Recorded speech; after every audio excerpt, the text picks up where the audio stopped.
Have you ever noticed that the men you care the absolute least about always seem to be the same ones that are borderline obsessed with you, but the moment you actually start to like someone, you start overthinking, you start overinvesting, and then suddenly they pull away?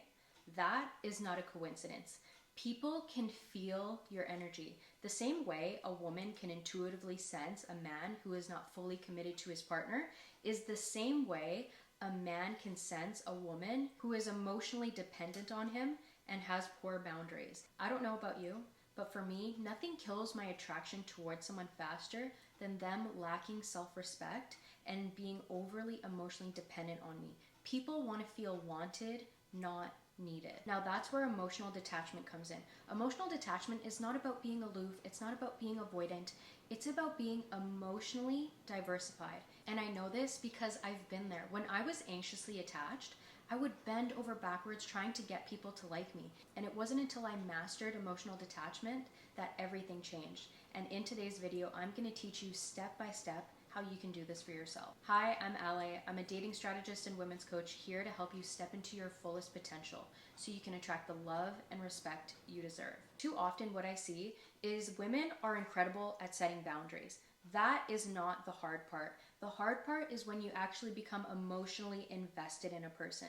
That is when you start retreating into your self-sabotaging behaviors of people-pleasing, being the good girl, never taking up space, always saying yes. But I need you to understand that that mindset was something you developed as a child to help you survive, but it's not actually going to allow you to thrive in relationships. That is actually indicative of a scarcity mindset. You need to go from a scarcity mindset to an abundant mindset.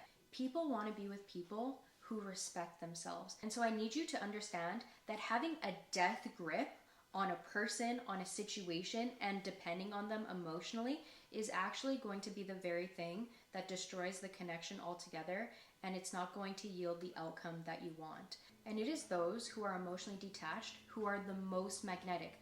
Those are the people that everyone flocks to because it is so rare. Because oftentimes in the dating world, you are going to be presented with two extremes. And I have been on both sides. You have the severely anxious person, the people pleaser, the person who is prone to limerence, the lover girl. And then you have the avoidant person.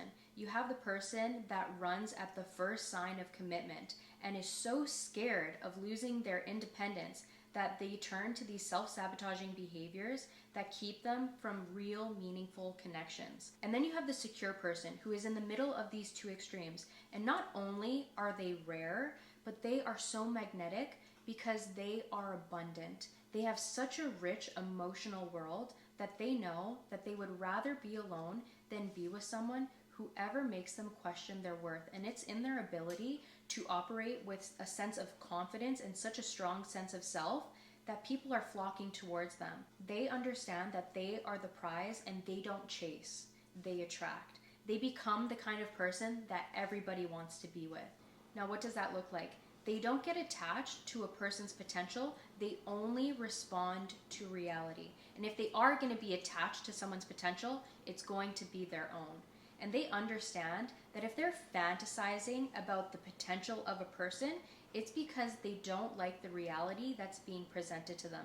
And that fantasy version that they're so deeply invested in, that they're so in love with, is actually themselves. You're in love with yourself because that potential that you see in them is simply what you would do in their situation. It's not an accurate reflection of them. Another way having an abundant mindset is reflected in your dating life is by having a strong self-concept. You are not defined by your past or your childhood wounds because you are always in the process of being and becoming. And so you're constantly growing, you're constantly expanding. So what does this mean? This means that you are aware of your childhood traumas and you're taking the actions to heal yourself and you're willing to be uncomfortable so that in the future you can develop a relationship that reflects your hopes and dreams and not your fears and trauma.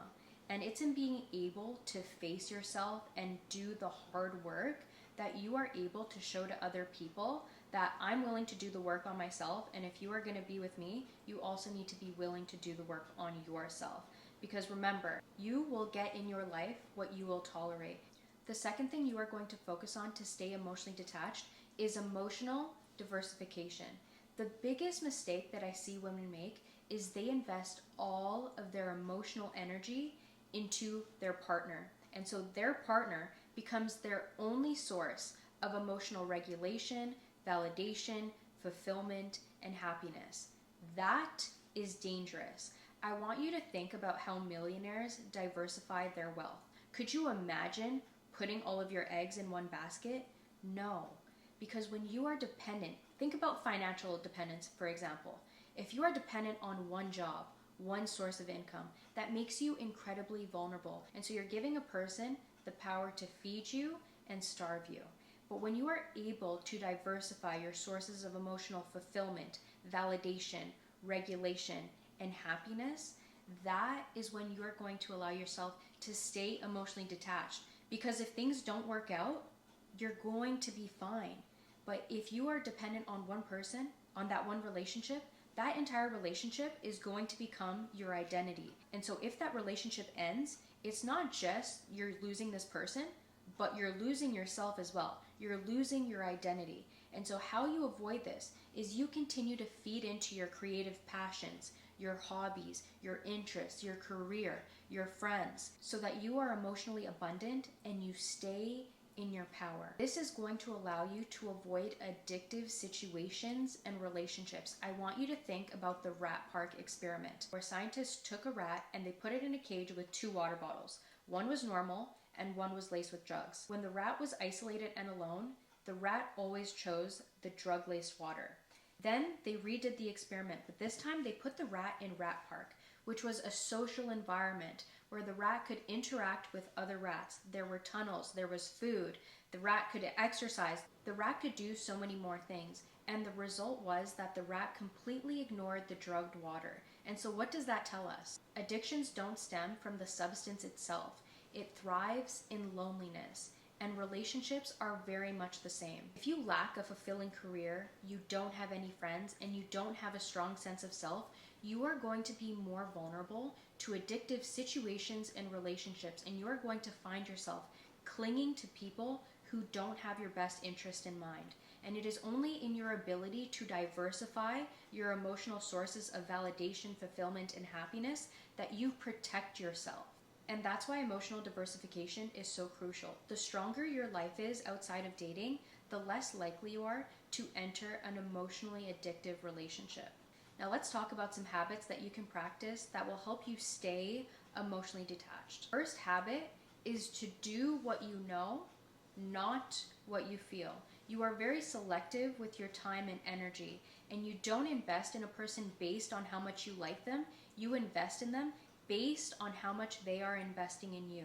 When you are selective with your time and energy, not only does that communicate to the people around you that your time is valuable, but you're also reinforcing to yourself that I would rather be alone than be with someone who is not worth my time. It is not your responsibility to take on somebody as a project, as somebody that you need to change. I want you to approach dating from the standpoint of, if this person was to never change, would I still be happy being in a relationship with them? Because that will give you a clearer indication of your compatibility than your ability to coach this person into being the man you need. The second habit of emotionally detached women is they don't take anything personally. Nothing, okay? The vast majority of the time, the way people treat you is actually a reflection of how they see themselves. Have you ever experienced this? Where you know you're a cute girl, you're a pretty girl, but you enter a room and then all of a sudden there's just some girl that hates you and you don't even know her, and she has like this one-sided beef with you. Yeah, she's jealous of you. She wants to be with you. But could you imagine internalizing that every single time you meet another person? I need you to also understand that sometimes men would rather disqualify themselves from your life than have you reject them. And understand that sometimes when people reject you, they're not rejecting you. When a person first meets you, they're just getting the movie trailer of you. And so oftentimes when they reject you, they're rejecting the idea of you. Another reason why they could actually be rejecting you, they are rejecting the work they know they would have to do on themselves in order to be your man. In which case, they're actually doing you a favor. And the man who wants to be with you, my God, Men will move mountains for the women they want to be with. And so why are you even stressed out? Because emotionally detached women aren't. Because they know my husband, when I set my boundaries, he's going to say, thank you. Thank you for giving me a guide on how to love you and how to treat you. This makes it so much easier. And that is what it's like to be in a relationship with an emotionally healthy adult who wants you. The third habit of emotionally detached women is they have their own life. You don't need 6 hobbies, but please have something outside of your relationship. Have something outside of your friendships and outside of work that you can do. It could be the gym, it could be pottery, it could be animation, it could be knitting. But have something that you are excited about, something that you are interested in.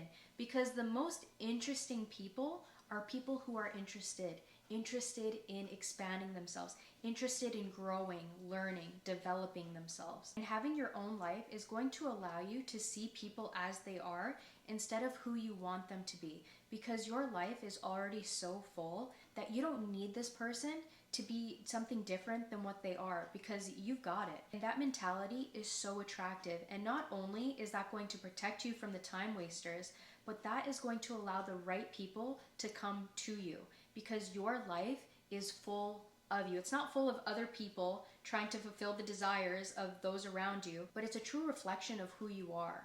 And the last habit that emotionally detached women practice is she stays emotionally regulated.